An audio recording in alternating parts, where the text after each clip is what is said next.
दोस्तों नमस्कार, जय हिंद, वंदे मातरम। आप सभी का स्वागत है आपके अपने चैनल गोल्डन पाठशाला में। प्यारे बच्चों, इतिहास की ये तीसरी क्लास है और इसमें हम पढ़ेंगे कक्षा 6 इतिहास का तीसरा लेसन, नदी घाटी की सभ्यता। भारत के संदर्भ में हड़प्पा की सभ्यता यानी सिंधु घाटी की सभ्यता पढ़ेंगे और विश्व की बात करेंगे तो उसमें भी कुछ जैसे मेसोपोटामिया की सभ्यता है, मिस्र की सभ्यता है, चीन की सभ्यता है। तो इन सभ्यताओं के बारे में सामान्य जानकारी का अध्ययन करेंगे। तो आप सभी लोग वीडियो को अपने दोस्तों के साथ ज़रूर शेयर कर दें। साथ ही चैनल पर नए हो तो चैनल को सब्सक्राइब कर लें। और आइए शुरू करते हैं वीडियो को। सबसे पहले पॉइंट यहाँ पर देखो, इसको ध्यान से पढ़ेंगे और यहाँ से आपके कम से कम 2 प्रश्न पूछे जाते हैं। अगर आपने ये चैप्टर अच्छे से अध्ययन कर लिया है तो आपके सामाजिक विज्ञान में 2 प्रश्न 100% यहाँ से आएंगे। तो आइए देखते हैं। पॉइंट दिया गया है कि विश्व की प्राचीन नगरीय सभ्यताओं का विकास नदियों के किनारे पर हुआ। कहाँ पर हुआ? तो नदियों के किनारे पर हुआ था। तो ये चीज़ें आपको ध्यान रखना है। अब ये नदियों के किनारे ही नगरीय सभ्यताओं का विकास क्यों हुआ, इसका कारण क्या था? तो इसमें हमने कारण देखो 4 कारण दिए हैं। इसके निम्न कारण थे। पहला कारण था जानवरों और खेती के लिए पानी की उपलब्धता। अब नदियों के किनारे पानी उपलब्ध था। इसके साथ व्यापार के लिए आवागमन की सुविधा, यानी एक स्थान से दूसरे स्थान पर जाने के लिए नदियों के सहारे हम आसानी से चले जाते थे लोग। इसके अलावा है काम धंधों के लिए प्राकृतिक कच्चे माल की उपलब्धता थी, यानी कच्चा माल आसानी से प्राप्त हो जाता था नदियों के किनारे। इसके अलावा है व्यापार के लिए जल मार्ग सस्ता और सुलभ साधन था, यानी जल मार्ग जल के द्वारा जो रास्ता होता है उससे आसानी से एक स्थान से दूसरे स्थान तक जाया जा सकता है। तो ये कुछ महत्वपूर्ण कारण थे जिसके वजह से जो विश्व की प्राचीन सभ्यताएं थी वो नदियों के किनारे विकसित हुईं। तो अब हम आगे पढ़ते हैं। हड़प्पा सभ्यता, ध्यान रखिएगा, इसको सिंधु घाटी सभ्यता भी कहा जाता है। इसका समय आप देख पाएंगे, यहाँ पे से समय से भी क्वेश्चन आ सकता है। लगभग 2500 से 1520 ईसा पूर्व इसका समय माना जाता है। 2500 से 1520 ईसा पूर्व इसका समय माना जाता है हड़प्पा सभ्यता का। तो यहाँ पर हड़प्पा सभ्यता के अंतर्गत कुछ महत्वपूर्ण बिंदु हैं जो आपको पढ़ना बहुत ज़रूरी है। यहाँ से क्वेश्चन आपके बनते हैं। तो सबसे पहला पॉइंट है, हड़प्पा सभ्यता में सिंधु नदी के तट पर, कौन सी नदी है? सिंधु नदी के तट पर विकसित हुई, इसलिए इसे सिंधु घाटी सभ्यता भी कहा जाता है। तो ये चीज़ें ध्यान रखना है कि सिंधु घाटी सभ्यता क्यों कहते हैं इसको, क्योंकि ये सिंधु नदी के तट पर विकसित हुई थी, इसलिए इसे सिंधु घाटी सभ्यता कहा जाता है। इसके अलावा यह सभ्यता कांस्य युगीन सभ्यता थी, अर्थात जो हमने कहा ना कि प्राचीन समय को 3 भागों में बांटा गया था, पाषाण का पुरा पाषाण काल, मध्य पाषाण काल और नवपाषाण काल। तो इसमें एक युग आता है कांस्य युग, जब मानव ने धातु की खोज कर ली और तांबा और टिन से मिलाकर कांसा बनाना प्रारंभ कर दिया। तो जब कांसा बनाना प्रारंभ हो गया था उस समय की ये सभ्यता थी हड़प्पा सभ्यता। समझ आई बात? तो ये चीज़ है, कांस्य युगीन सभ्यता थी। और अगला पॉइंट नोट किया गया, यह भारत की पहली नगरीय सभ्यता थी, यानी इससे पहले और कोई सभ्यताएं नहीं थीं। सबसे पहली नगरीय सभ्यता यही थी, हड़प्पा की सभ्यता। अब इसके बाद पॉइंट नंबर नेक्स्ट देखते हैं।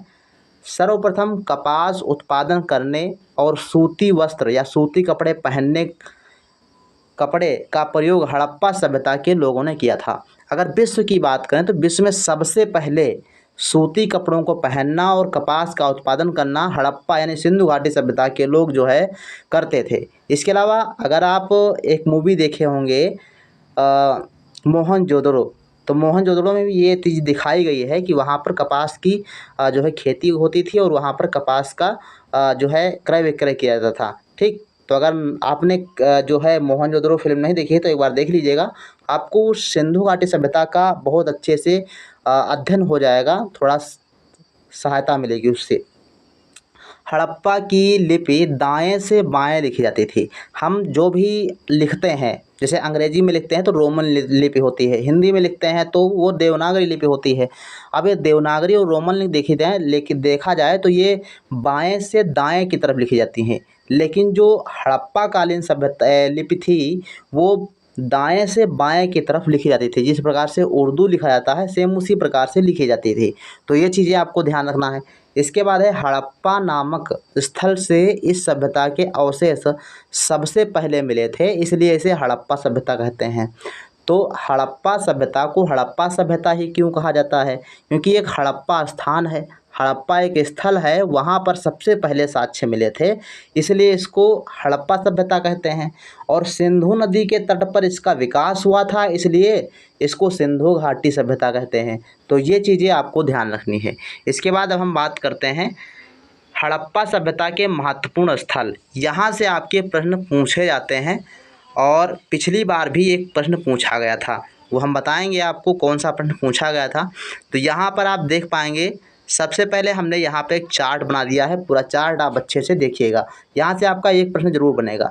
यहाँ पे हमने स्थल लिखा है, खोजकर्ता के नाम और समय लिखा गया है, स्थिति यानी कहाँ पर ये वर्तमान में पड़ता है, और महत्वपूर्ण खोज यानी यहाँ से क्या चीज़ें प्राप्त हुई हैं, क्या चीज़ मिले हैं, किसके साक्ष्य मिले हैं। तो आइए देखते हैं हड़प्पा।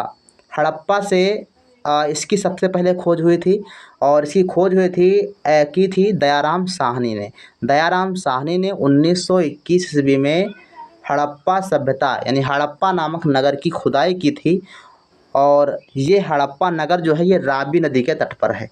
पूछ सकता है प्रश्न कि हड़प्पा नगर किस नदी के तट पर है? तो रावी नदी के तट पर है।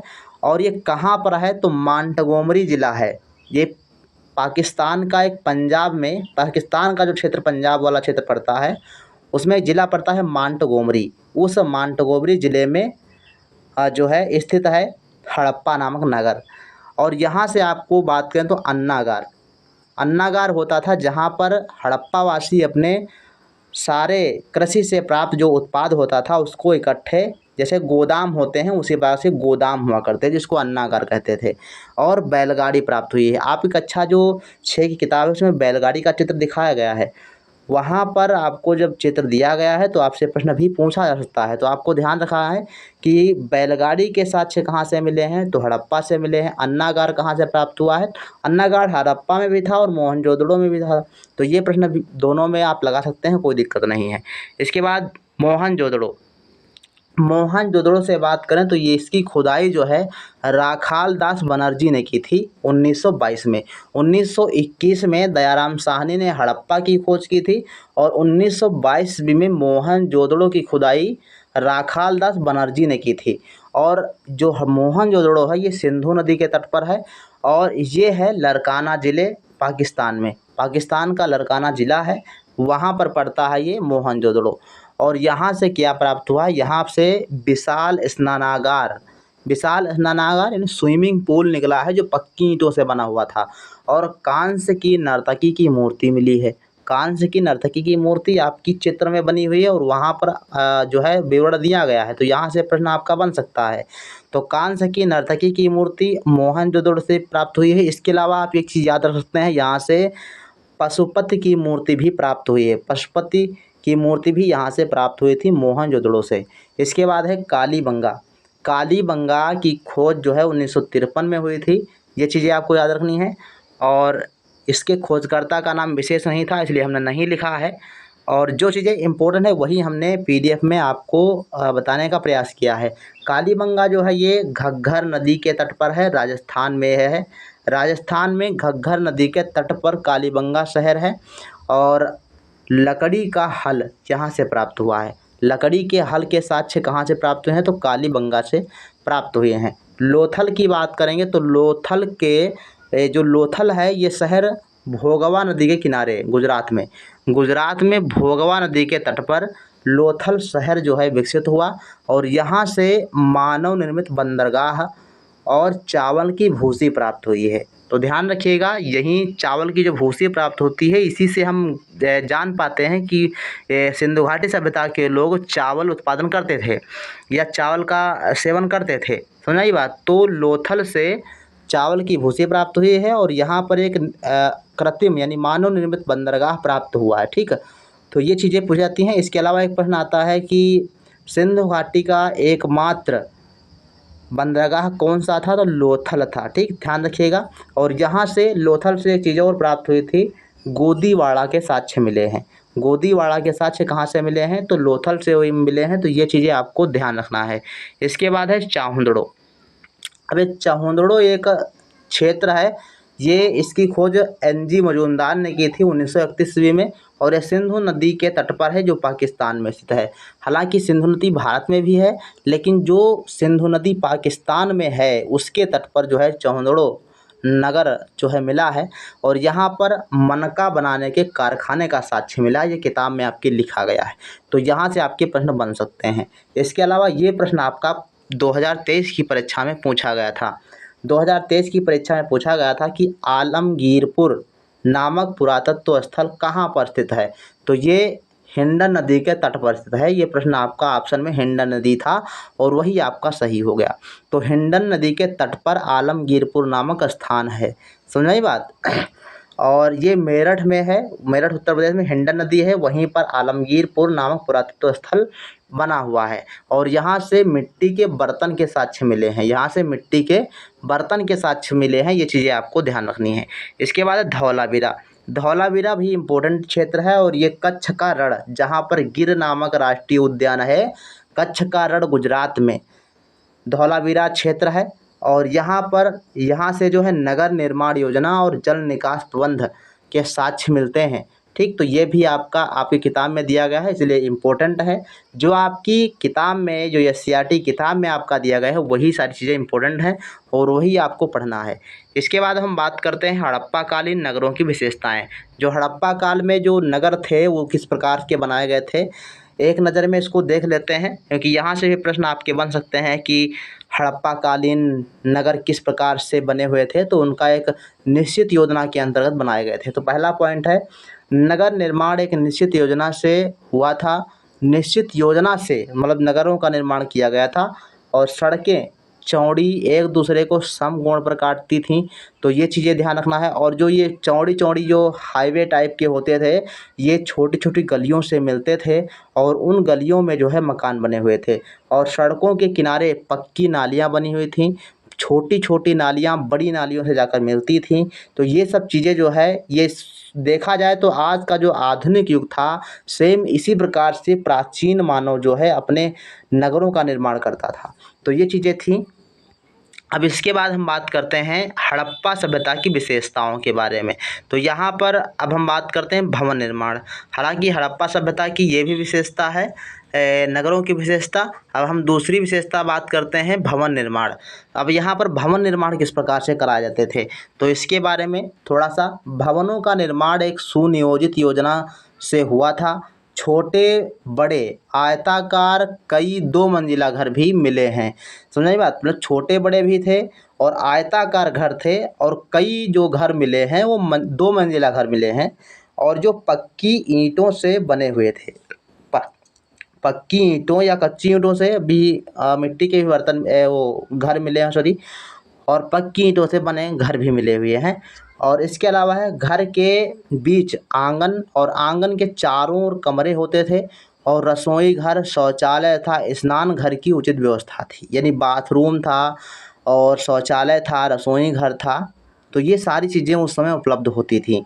तो ये ध्यान रखिएगा, भवन निर्माण बिल्कुल आधुनिक तरीके से उस समय हड़प्पा कालीन सभ्यता में था।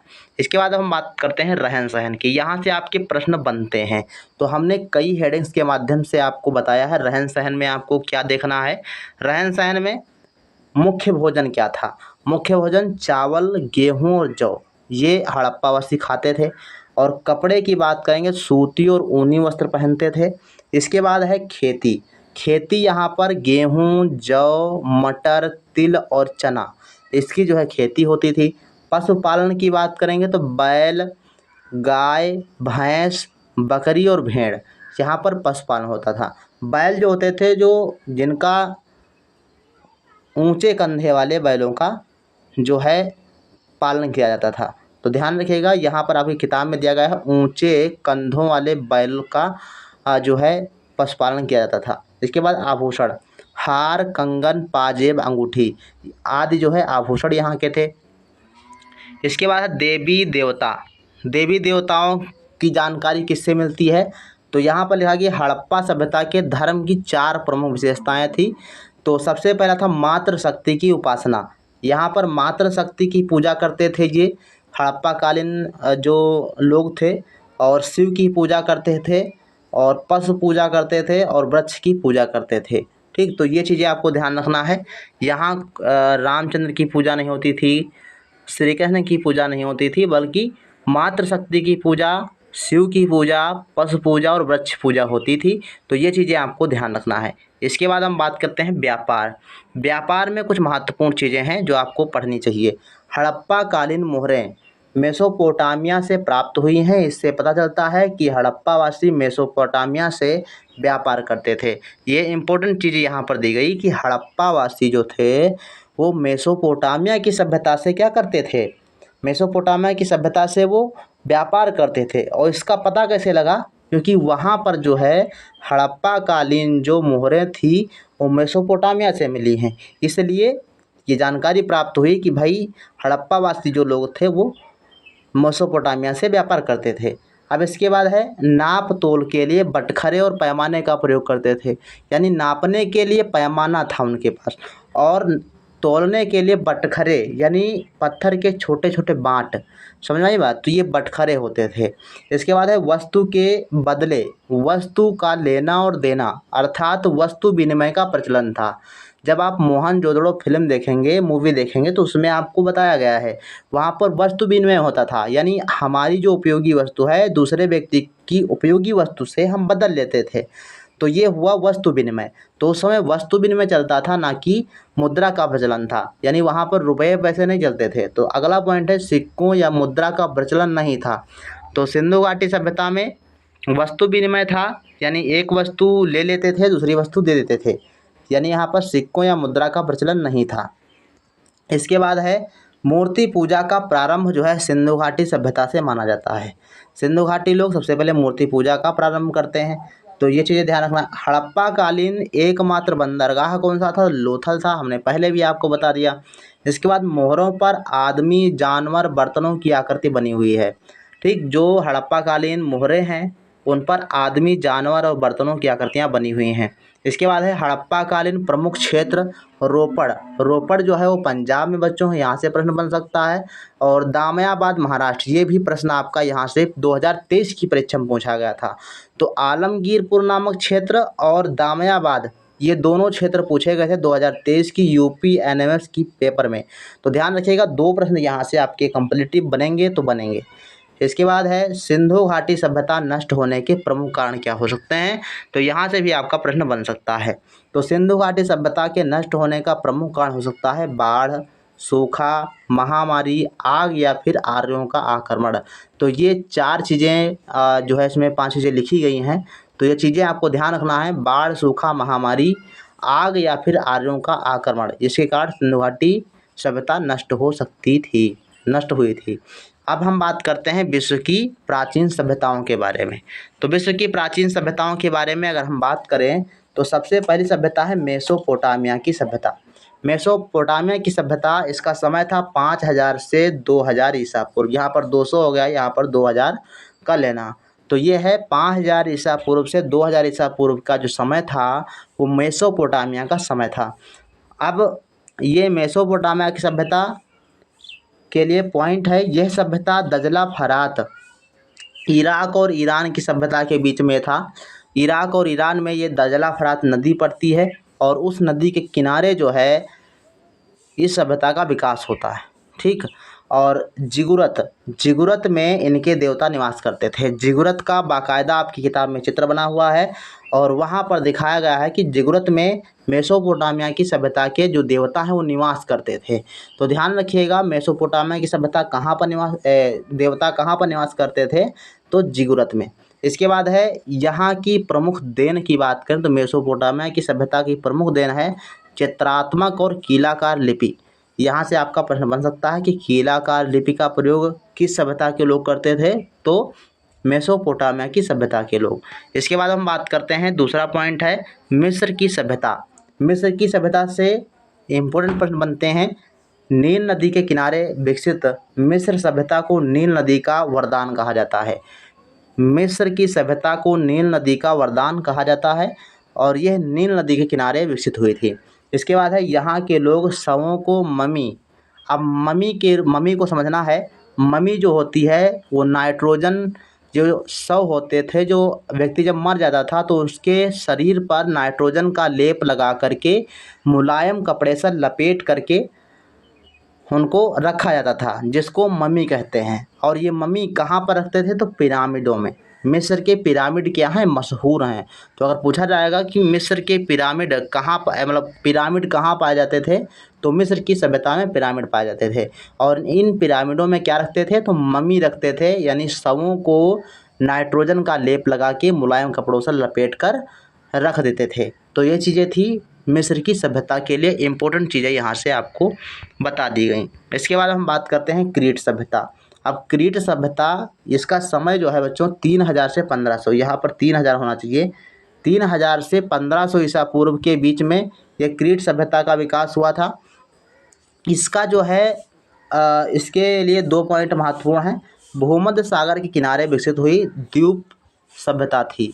द्वीप सभ्यता यानी भूमध्य सागर के किनारे पर विकसित हुई, यानी ये किसी नदी के किनारे नहीं विकसित हुई, ये विकसित हुई भूमध्य सागर के किनारे, इसलिए इसको द्वीप सभ्यता भी कहा गया।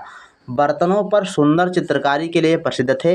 जो क्रीट सभ्यता थी, यहाँ के लोग बर्तनों पर सुंदर चित्रकारी के लिए प्रसिद्ध थे, इसलिए इनके बर्तनों की मांग अन्य सभ्यताओं में थी, इसलिए इनको जाना जाता है। इसके बाद चौथा प्रश्न है, चौथा पॉइंट है चीनी सभ्यता। चीनी सभ्यता का समय जो है लगभग 2500 ईसा पूर्व से अब तक माना जाता है। कहा जाता है कि चीन की सभ्यता नष्ट नहीं हुई थी, तो चीन की सभ्यता का समय जो था 2500 ईसा पूर्व से अब तक का रहा हुआ। ठीक, तो इसमें आपका मेन पॉइंट है, इसे ह्वांगहो नदी का शोक कहा जाता है। तो अगर प्रश्न पूछेगा कि चीन की सभ्यता किस नदी के तट पर विकसित हुई, तो ह्वांगहो नदी के तट पर विकसित हुई। और ह्वांगहो नदी का शोक किसे कहा जाता है? तो चीन की सभ्यता को। तो ध्यान रखिएगा। इसके बाद है कागज़ का आविष्कार और बांस पर लिखने के लिए प्रसिद्ध थे। तो ध्यान रखिएगा, कागज़ का आविष्कार किसने किया था? चीनी सभ्यता ने। और बांस पर लिखने का जो प्रचलन था वो चीन की सभ्यता में था। तो ये चीज़ें आपको इम्पोर्टेंट हैं, सारी चीज़ें याद कर लेना है। और इस क्लास के बाद आप सभी को एक क्लास और मिलेगी, जिसमें हम इतिहास यानी सामाजिक विज्ञान के 35 प्रश्न लेकर आएंगे। और वो हैं 2023 की परीक्षा में जो प्रश्न आपके पूछे गए थे, वो प्रश्न आज हम करवाएंगे। तो आप लोग प्रैक्टिस सेट ज़रूर करिएगा। मिलते हैं फिर नेक्स्ट क्लास में, तब तक के लिए धन्यवाद।